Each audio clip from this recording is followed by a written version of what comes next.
ಲಿಂಗಸಗೂರು ತಾಲೂಕಿನ ಚೀತಾಪುರ ಗ್ರಾಮದಿಂದ ಟಾಟಾ ಏಸ್ ವಾಹನದೊಂದಿಗೆ ಲಿಂಗಸಗೂರಿನಲ್ಲಿನ ಶವ ಸಂಸ್ಕಾರ ಮುಗಿಸಿ ವಾಪಸ್ಸಾಗುತ್ತಿದ್ದ ವೇಳೆ ಟಾಟಾ ಏಸ್ ವಾಹನ ಪಲ್ಟಿಯಾಗಿ 15 ಜನ ಗಾಯಗೊಂಡ ಘಟನೆ ಆನೆಹೊಸೂರು ಗ್ರಾಮದ ಬಳಿ ಜರುಗಿದೆ.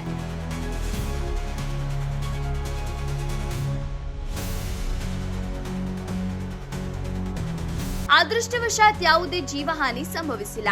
ಸಣ್ಣ ಪುಟ್ಟ ಗಾಯಗೊಂಡ ಘಟನೆ ನಡೆದಿದೆ. ಮಂಗಳವಾರ 2 ಗಂಟೆಗೆ ಚಿತ್ತಾಪುರದಿಂದ ಲಿಂಗಸಗೂರಿಗೆ ಅಂತ್ಯಕ್ರಿಯೆಗಾಗಿ ಬಂದಿದ್ದವರು ಅಂತ್ಯಕ್ರಿಯೆ ಮುಗಿಸಿಕೊಂಡು ಹಿಂದಿರುಗುವ ವೇಳೆ ಚಾಲಕನ ನಿಯಂತ್ರಣ ತಪ್ಪಿ ವಾಹನ ಉರುಳಿದೆ ಎನ್ನಲಾಗಿದೆ.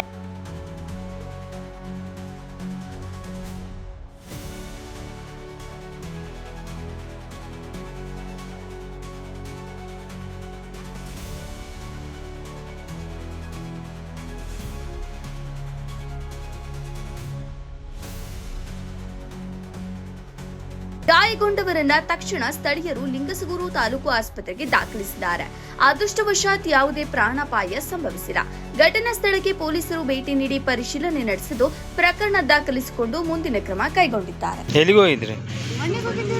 ಮಣ್ಣಿಗೆ ಹೋಗಿದ್ರಿ. ಗಾಡಿ ಏನಾಗಿದೆ? ಸ್ಟೇರಿಂಗ್ ಕಟ್ ಆಗಿದೆ.